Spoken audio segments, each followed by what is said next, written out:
The blue and green swirls of emergency lights filled the inside of the research vessel as it plummeted through Earth's atmosphere. Zixtral gripped his seat with six-fingered hands, his leaf-like hair standing on end from fear rather than the electrical discharge in the cabin. "Navigation systems failing," his father called out, the usually calm scientist's voice tight with worry. Trying to aim for a less populated area. Beside Zixtral, his younger sister Vimora whimpered. Her skin, normally a healthy green like fresh spring growth, had paled to the color of wilting lettuce. At the equivalent of 8 Earth years, she was too young to understand everything happening, but old enough to know they were in serious danger. "Stay with your sister," their mother ordered as she rushed past them toward the engine room. The smell of burning circuitry mixed with the natural floral scent their species gave off when afraid. Zixtral nodded, wrapping a protective arm around Vimora. The ship shuddered violently. Through the viewport he could see the tops of trees, rushing up to meet them. Earth trees, so different from the crystal formations of their homeworld Chloris. "The beacon!" his father shouted over the alarms. "I've set it to activate after impact. Someone will come." Those were the last words Zixtral heard before the world became noise and pain and darkness. When he woke, the first thing he noticed was the smell of soil and pine. The second was the weight of something heavy across his legs. Opening his eyes, he saw twisted metal and shattered glass. The ship had broken apart. Rain fell through a gaping hole in what had been the command center. His legs were pinned under. A fallen control panel. "Mother? Father?" he called, his voice thin in the strange atmosphere. "Vimora?" A small sound came from his right, and relief flooded through him as he saw his sister pushing herself up from where she'd been thrown against the wall. She was scratched and bruised, her left arm hanging oddly, but alive. "Zix," she said, using his nickname as she stumbled toward him. "Where are our parents?" It took them an hour to free his legs and another 2 to accept the truth. Their parents had not survived the crash. The engine room had taken the worst of the impact, and their mother had been there when it happened. Their father had been thrown. Through the front viewport, they found his body 30 feet from the wreckage, his skin already turning the deep blue of their species' death state. Vimora cried until no more moisture would come, her small body shaking against Zixtral's chest. He wanted to join her but forced himself to think clearly. They were children alone on a dangerous planet. Earth was classified as a Category 3 world in the Galactic Index, a planet with intelligent life that had not yet achieved faster than light travel, but had advanced enough to be a threat. Worse, humans were omnivores, meat-eaters. In all the stories Zixtral had heard growing up, meat-eaters were depicted as savage and unpredictable. The Florians, being plant-based life forms who relied on photosynthesis and consumed only vegetation, had an instinctive horror of species that consumed other living creatures. "We need to hide," he told Vimora as the day faded. Earth nights were cold, especially in this northern region where they had crashed, too cold for their chlorophyll-based biology. The emergency shelter pack. "Help me find it." They managed to salvage some supplies from the wreckage, a small thermal tent, basic medical tools, and a portable lamp that ran on solar energy. Zixtral set up the tent a safe distance from the crash site, worried that the burning wreckage might attract human attention. As night fell, the temperature dropped quickly. Even inside the thermal tent, with the heat set to maximum, they were dangerously cold. Florians needed warmth and light to maintain their energy. By morning, they would be too weak to move if they couldn't find better shelter. "The beacon isn't working," Zixtral admitted, examining the small device their father had mentioned. "It was damaged in the crash. I might be able to fix it, but it will take time." Vimora looked up at him with large oval eyes the color of amber sap. "What will we do, Zix? I'm so cold." Before he could answer, a sound outside made them both freeze. Heavy footsteps crunched on the forest floor, coming closer.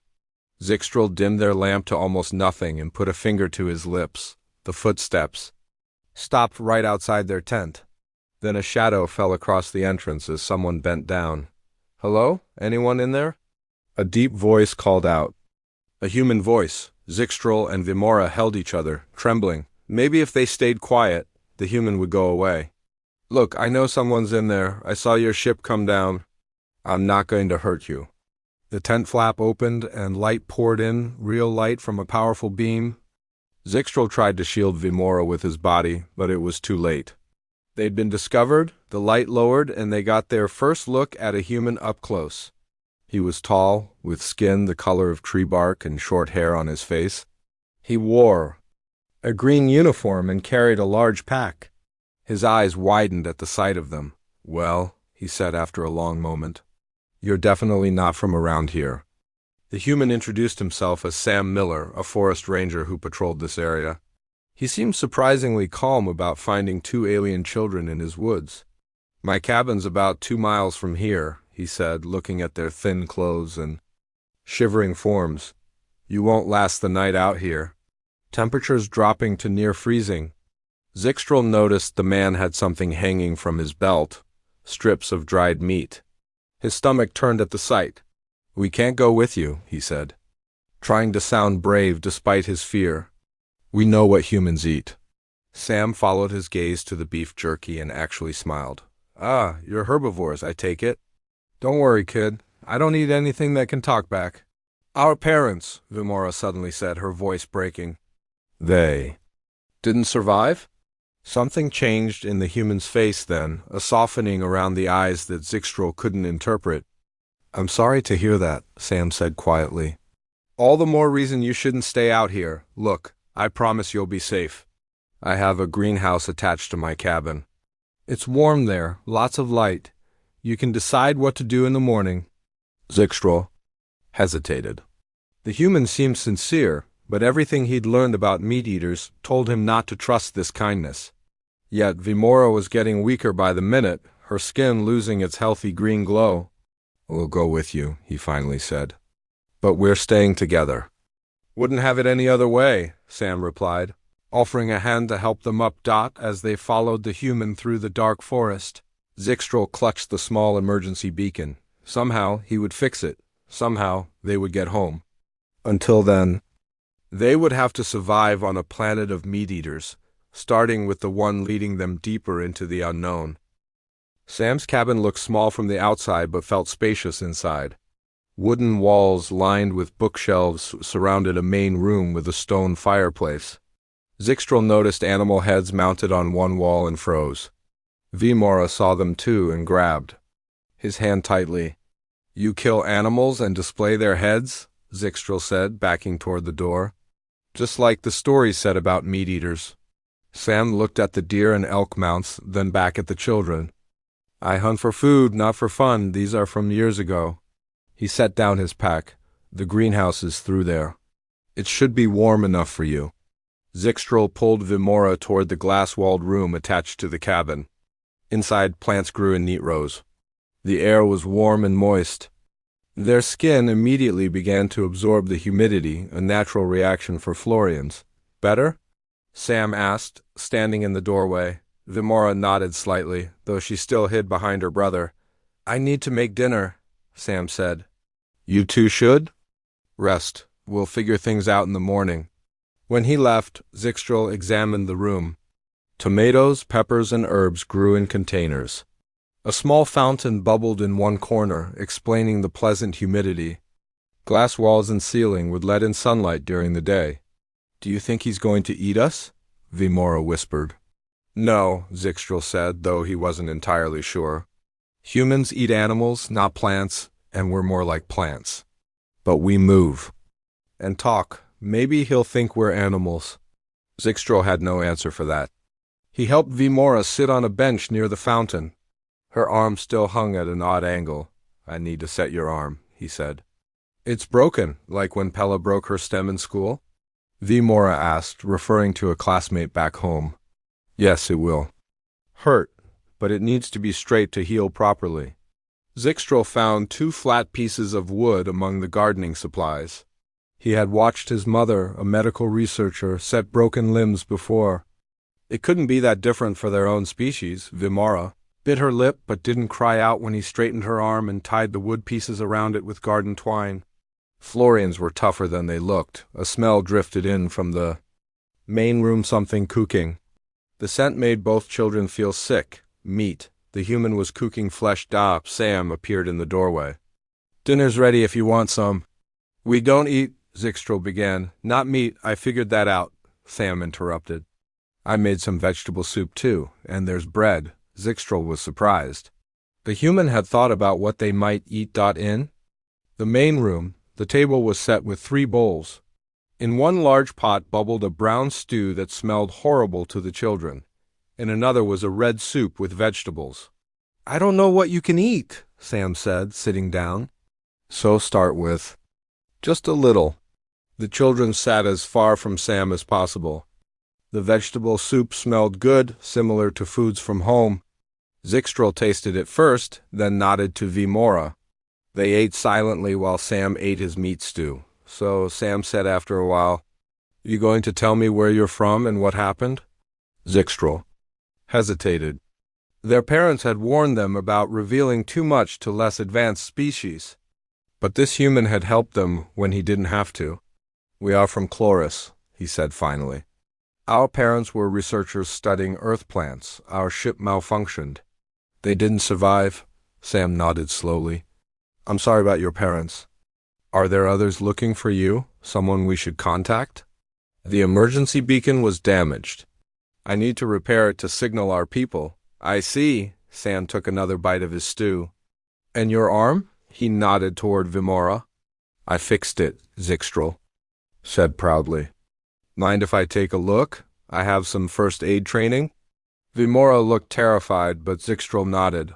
Sam approached slowly and examined the makeshift splint without touching her. "Not bad," he said, "but I have better supplies." "Would you let me redo it?" After a moment, Vimora nodded. Sam moved carefully, removing the garden twine and wooden slats.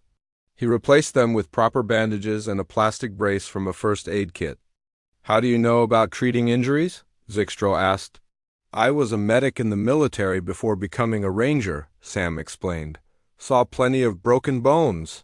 "You were a warrior?" Zixtral's fear returned. Warriors were even worse than regular. "Meat eaters in the stories?" "I was a healer in the military," Sam corrected. "I helped people who were hurt." After dinner, Sam showed them to a small bedroom. "My daughter used to sleep here," he said, his voice suddenly different. "When she visited." "Where is she now?" Vimora asked. Sam's face changed. "She's gone. Her and her mother, car accident 3 years ago." The children didn't understand exactly what a car accident was, but they understood loss. For the first time, Zixtral felt something besides fear toward the human.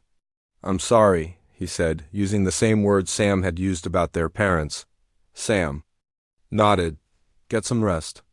I'll leave the greenhouse lights on low so you'll have some heat." When he left, Zixtral examined the room. Pictures showed a young human female with Sam. They were smiling. There were books on shelves and colorful objects that might have been toys or decorations. "I don't think he wants to hurt us," Vimora said quietly. "Maybe not," Zixtral agreed. "But we still need to fix the beacon. We don't belong here." That night, they slept in the greenhouse instead of the bedroom. The moisture and dim lights made it feel almost like home. Zixtral stayed awake long after. Vimora fell asleep, listening to Sam moving around in the cabin. The human eventually went to a room and closed the door. Zixtral crept out to explore. In the main room, he found his pack where he'd left it. The emergency beacon was inside, damaged but possibly repairable. He also found a room filled with frozen meat and backed away quickly. In another small room were communication devices, what humans called computers and radios. Perhaps he could use these somehow to boost the beacon's signal. A noise made him turn. Sam stood in the doorway, watching him. "Finding everything okay?" the human asked. Zixtral froze. "I was looking for tools to fix our beacon." Sam studied him for a moment. "Your people, will they come looking for you?" "Yes, if they receive our signal." "And what will they do when they find you with a human?" Zixtral hadn't considered this. "I don't know. Humans aren't supposed to know about other intelligent species yet." Sam nodded slowly. "That's what I figured." "Well, we'll cross that bridge when we come to it." For now, let's focus on keeping you two safe and healthy. He pointed to a drawer. Tools are in there if you need them. Just ask next time. As Zixtrol returned to the greenhouse, he wondered why this meat-eating human was being so kind to alien children. Nothing in his education had prepared him for the possibility that the scary stories about humans might not be entirely true. 5 days passed in Sam's cabin. The rain fell without stopping, making the forest dark and cold. Zixtrol worked on fixing the beacon each day, but it was badly damaged. Vimora helped Sam in the greenhouse, curious about earth plants despite her ongoing wariness. On the 6th morning, Zixtrol woke feeling strange. His skin had turned a pale yellow-green instead of its normal bright color. His limbs felt heavy and his head hurt. "You don't look good," Sam said when Zixtrol finally came out of the greenhouse. "Are you sick?" "Florians don't get sick like humans," Zixtrol said, his voice weak. "We need light to live." Real sunlight. Sam frowned and looked out the window. At the endless rain, that could be a problem. "It rains here for weeks sometimes, especially this time of year." Vimora touched her brother's arm, her face worried. "You look like the failing crops back home when the red dust storms blocked the sun." Sam watched them for a moment, then went to a drawer and pulled out a device. "This is a satellite phone. I need to call someone who might be able to help." "No," Zixtrol tried to stand but felt dizzy. "No other humans can know about us." "This human already knows about your kind," Sam said quietly. "She worked with me in a special unit years ago. She's a doctor now, and she knows how to keep secrets." Zixtrol was too weak to argue. He listened as Sam spoke into the device, using careful words that didn't directly say what the problem was. "She be here tomorrow," Sam said after finishing the call. "Until then, let's get you under the best lights I have." Sam moved all his growing lights from the greenhouse to focus on Zixtrol. The artificial light helped a little, but not enough. By evening, Zixtrol could barely move, and his skin had turned a sickly yellow. "I've seen this before," Vimora said, crying. "A research team on the outer moon lost their light generators. They all turned yellow, then brown, then blue." "Blue is death for your people?" Sam asked gently. Vimora nodded, tears falling from her large eyes. Sam spent the night searching through boxes in his storage room. He brought out more lights, setting them all around Zixtrol. He even found old emergency flares with bright white light and set them burning near the boy. "The doctor will be here soon," he kept saying. "Just hold on." In the morning, Zixtrol was worse. His breathing was shallow, and parts of his skin had started turning a light brown color. Vimora wouldn't leave his side, singing songs from their homeworld in a soft voice. A sound outside made Sam go to the window. "She's here," he said with relief. The woman who entered was tall with curly hair and dark skin. She carried 2 large cases. Her eyes widened when she saw the children, but she showed no other reaction. "So, this is what you couldn't explain on the phone," she said to Sam. "Definitely not human. This is Dr. Ellie," Sam told Vimora. "She's going to help your brother." Dr. Ellie knelt beside Zixtrol and opened her cases. One contained medical equipment. The other held several devices Zixtrol had never seen before. "Plant-based. Humanoid," she said, examining him with her instruments. "Fascinating, and you say he needs sunlight to survive?" "Yes," Vimora answered. "We make our own food with light, like plants do. We eat other plants too, but light is most important." "Photosynthesis?" Dr. Ellie nodded. "And with all this rain, she turned to Sam. "We need to simulate real sunlight, not just visible light. He needs the full spectrum, especially UV rays." From her second case, she pulled out flat panel devices. "These are full-spectrum light therapy panels. We use them for humans with seasonal depression, but they should work for photosynthesis too. They're much stronger than regular grow lights." She set up the panels around Zixtrol, creating a tent of light. When she turned them on, the brightness made Sam and Dr. Ellie shield their eyes. Vimora, however, moved closer, her skin seeming to drink in the light. "We need to monitor him," Dr. Ellie said. "And your sister should get under the lights too, as prevention." Throughout the day, they watched as Zixtral's color slowly improved. By evening, the brown patches had receded, and his breathing was stronger. Vimora stayed under the lights with him, her own color becoming more vibrant. "Thank you for saving my brother," Vimora said to Dr. Ellie that night. "Are all humans like you and Sam?" Dr. Ellie smiled. "Not all, but many. We try to help when we can, even though you eat meat?" Vimora asked, still confused by this contradiction to everything she'd been taught. "Eating meat doesn't make us monsters," Dr. Ellie explained. "Many animals eat other animals. It's part of nature on Earth, but humans can choose to be kind, no matter what we eat." Later, when Zixtral was sleeping peacefully and his color was almost back to normal, Dr. Ellie and Sam talked quietly by the fireplace. "You know they can't stay here forever," she said. "Someone will notice eventually. And they need their own people, their own world." "I know," Sam replied, staring into the fire. "The boy's been trying to fix some kind of beacon. But until then, what was I supposed to do? Leave them in the woods to die?" "Of course not. I'm just saying you should prepare yourself." "You're getting attached." Sam didn't answer for a long time. "They remind me of Lily," he finally said. "How she used to look at the world, everything new and amazing." Dr. Ellie put her hand on his shoulder. "I know. But these children have their own family somewhere among the stars, people who are missing them. What if they don't?" Sam asked. "What if they're all that's left?" Before Dr. Ellie could answer, Vimora appeared in the doorway. "Sam, Zix wants to talk to you." In the greenhouse, now transformed into a light therapy room, Zixtral sat up against some pillows. His color was much better, though still not fully restored. "Thank you," he said when Sam entered. "You saved my life." "Dr. Ellie did the real work," Sam said, "but you called her. You helped us even though we're not human." Zixtral looked down at his six-fingered hands. "On our world, we learn that meat-eaters are dangerous and cruel. But you're not like that. Most humans are just trying to live their lives," Sam said, sitting beside the boy. "Some are good, some aren't so good, just like your people, I imagine." Zixtral nodded slowly. "The beacon still isn't working. I need better parts." "Dr. Ellie might be able to help with that too. She knows more about technology than I do." Outside, the rain finally stopped. Moonlight filtered through the greenhouse glass, mixing with the therapeutic lights. For the first time since the crash, Zixtral felt something besides fear and grief. Something like hope. "I think," he said carefully, "that maybe the stories about humans weren't completely right," Sam smiled. "And I think there's a lot our worlds could learn from each other."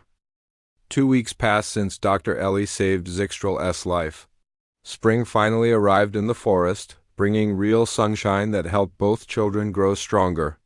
With Dr. Ellie's help, Sam converted his entire greenhouse into a living space for the Florian children, with special lights for cloudy days. Zixtral continued working on the beacon, now with parts Dr. Ellie brought from her lab.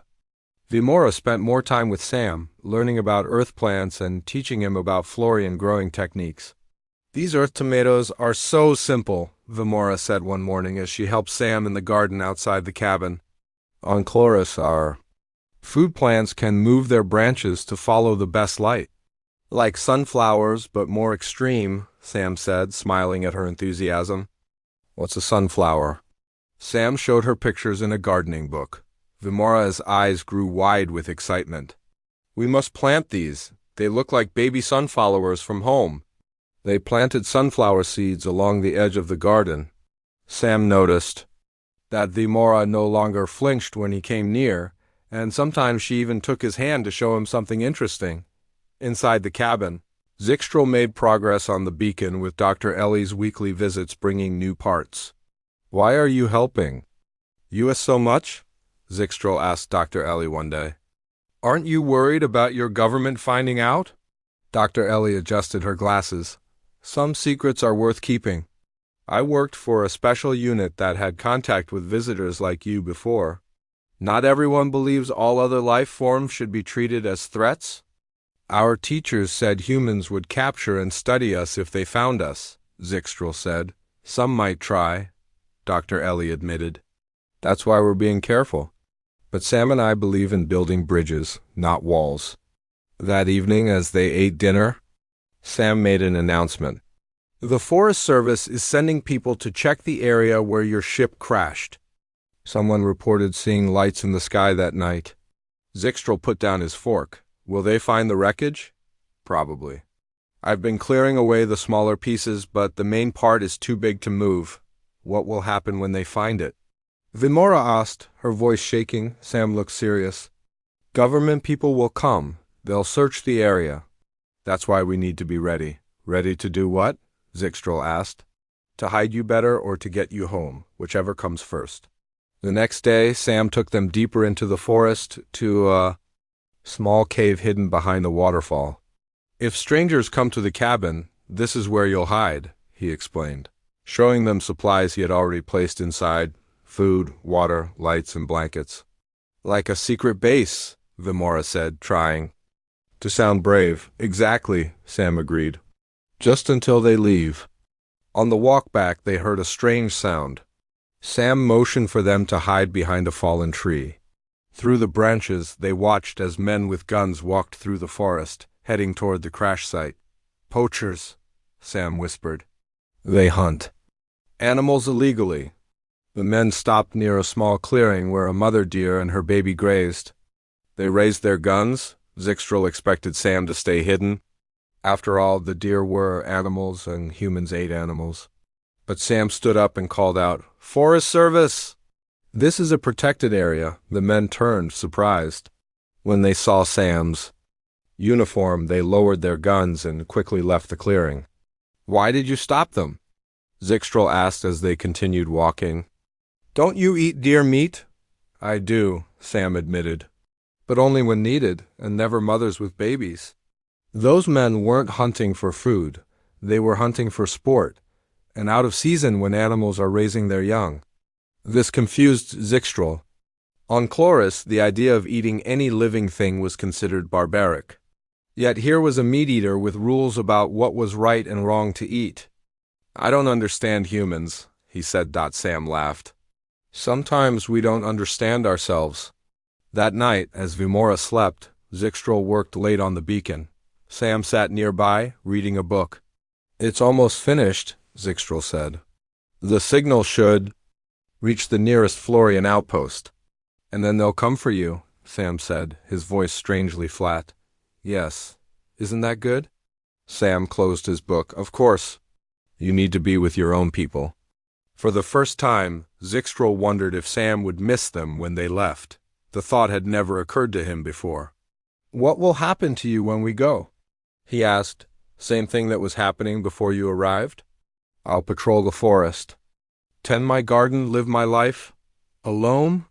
Sam didn't answer immediately. I got used to being alone after my family died. Then you two crashed into my forest, he smiled slightly. It's been dies having someone to take care of again. The next morning, a government helicopter flew over the forest. Sam had the children hide in the greenhouse. Under plant tables covered with tarps, two officials in dark suits came to the cabin. From their hiding place, the children could hear Sam talking to them. Yes, I saw something fall that night, he sighed, reported it as a possible meteor. We found wreckage that doesn't match any known aircraft, one official said. Really? Anything interesting? That's classified, the other official replied. Have you noticed anything unusual lately? Strange lights, sounds, visitors? Just the usual hikers and wildlife, Sam said calmly. Been a quiet spring otherwise. After the officials left, Sam checked the forest to make sure they were truly gone before telling the children it was safe to come out. They suspect something, he said. They'll be watching the area more closely now. The beacon is ready, Zixtral announced. I can activate it tonight. Sam nodded, but didn't seem as happy as Zixtral expected. Good. The sooner you're safely with your people, the better. That evening, they took the beacon to a clearing far from the cabin. Zixtral set it on a rock and pressed a sequence of symbols. The device hummed and began emitting a soft blue light. How long will it take? Sam asked. If a ship is nearby, days, if not weeks, The signal isn't very strong. As they walked back to the cabin, Vimora took Sam's hand. Will you visit us on Chloris someday? Sam squeezed her small six-fingered hand. I don't think humans are ready for space travel like that yet. We could come back to visit you, Zixtral suggested, surprising himself. A month ago, he couldn't wait to leave this dangerous planet of meat-eaters. Now the thought of never seeing Sam again made him sad. That might not be allowed, Sam said gently, but I'll remember you both, no matter what. Back at the cabin, Sam made hot chocolate for them all, a treat the children had grown to love. As they sat by the fire, Vimora fell asleep against Sam's arm. Instead of moving away, Zixtral found himself moving closer too. Thank you, he said quietly, for everything. Sam looked down at the sleeping girl, then at Zixtral. You know, for a couple of plant kids, you two aren't so bad. Zixtral smiled. And for a meat-eater, you're not so scary after all. A week passed since Zixtral activated the beacon. The government officials returned twice to search the area. Each time, Sam hid the children in the secret cave behind the waterfall.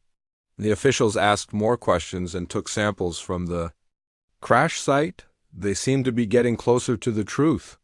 We need to be more careful, Sam told the children after the second visit. They're setting up equipment in the forest. Motion sensors, cameras. Did they find the beacon? Zixtral asked worriedly. No, I checked this morning. It's still sending its signal. The days grew warmer as summer approached. The sunflowers Vimora had planted sprouted and grew quickly. She spent hours watching them turn their faces to follow the sun across the sky. Just like home, she told Sam. When they're fully grown, can we plant more? Sam smiled but looked sad. If you're still here, yes. On a clear night, Sam took the children to a high ridge where they could see the stars. Zixtral pointed to a faint blue star. That's the direction of Chloris. Not the star itself. It's much too far to see from here. But that's the way home. Do you miss it? Sam asked. Yes, Zixtral admitted. But Earth has good things too, like hot chocolate. Vimora sighed, making Sam laugh. And people who help strangers, Zixtral added quietly. Even alien strangers. The next morning, dark clouds gathered over the forest. The weather report warned of severe thunderstorms. Sam checked all the windows and doors of the cabin, making sure everything was secure. Will your plants be okay? Vimora asked, concerned about the garden. Most will survive. The sunflowers might have trouble if the winds get too strong, but we can plant more. The storm hit that afternoon with powerful wind and rain. The children watched from the safety of the greenhouse as trees bent in the wind. Thunder shook the cabin. Even with the special lights, the greenhouse felt dark and cold. Sam's radio crackled with static, then a voice came through. Forest fire. Warning. Lightning had started a fire on the north side of the forest, and strong winds were pushing it toward populated areas. I have to go, Sam told the children, putting on his ranger jacket. The service needs all hands to help evacuate people. But what about the government people? Vimora asked, scared. They'll be busy with the fire too. Stay in the greenhouse. Don't answer the door or the phone. I'll be back as soon as I can. After Sam left, the children watched the sky grow darker with smoke and clouds. They could see an orange glow in the distance where the fire burned. Will Sam be okay? Vimora asked, her voice small.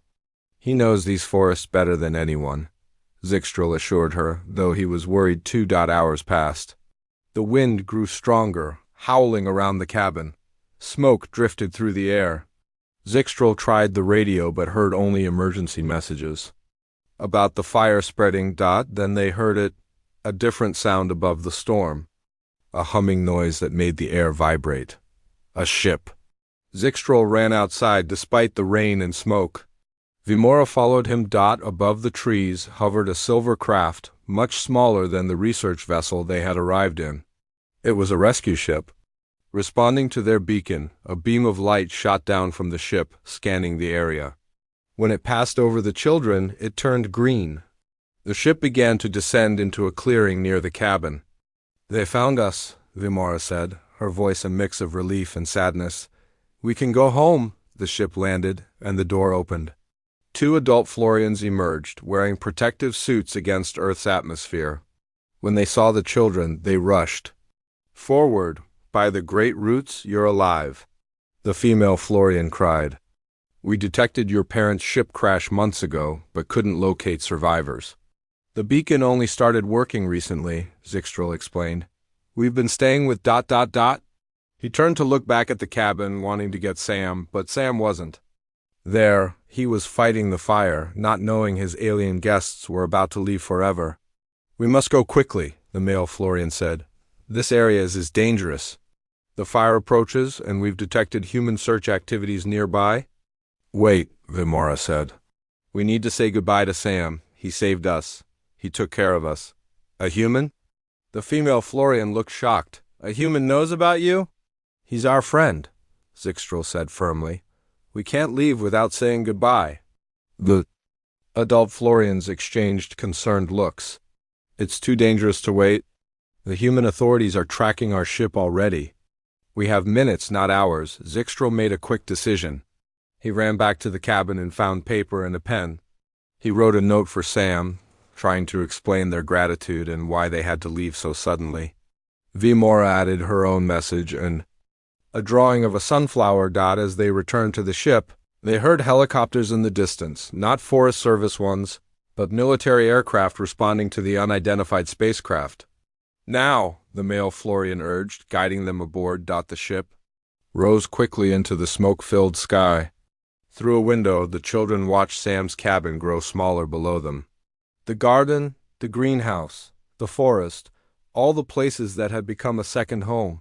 "He might think we didn't care," Vimora said, tears falling from her eyes. "That we just left. He'll find our note," Zixtrel assured her. "And he'll know." The ship accelerated, pushing through Earth's atmosphere toward the stars. The female Florian, who introduced herself as their mother's sister, explained that they would return to Chloris, where the children would live with her family. "What will happen to Sam?" Vimora asked. "Will the human authorities punish him for helping us?" "Without evidence, they can't prove anything," their aunt said. "Your friend should be safe." 3 days later, aboard the larger ship that would take them home to Chloris, Zixtrel stood at a viewing window watching Earth grow smaller in the distance. "I've been thinking," he said to his aunt, who stood beside him.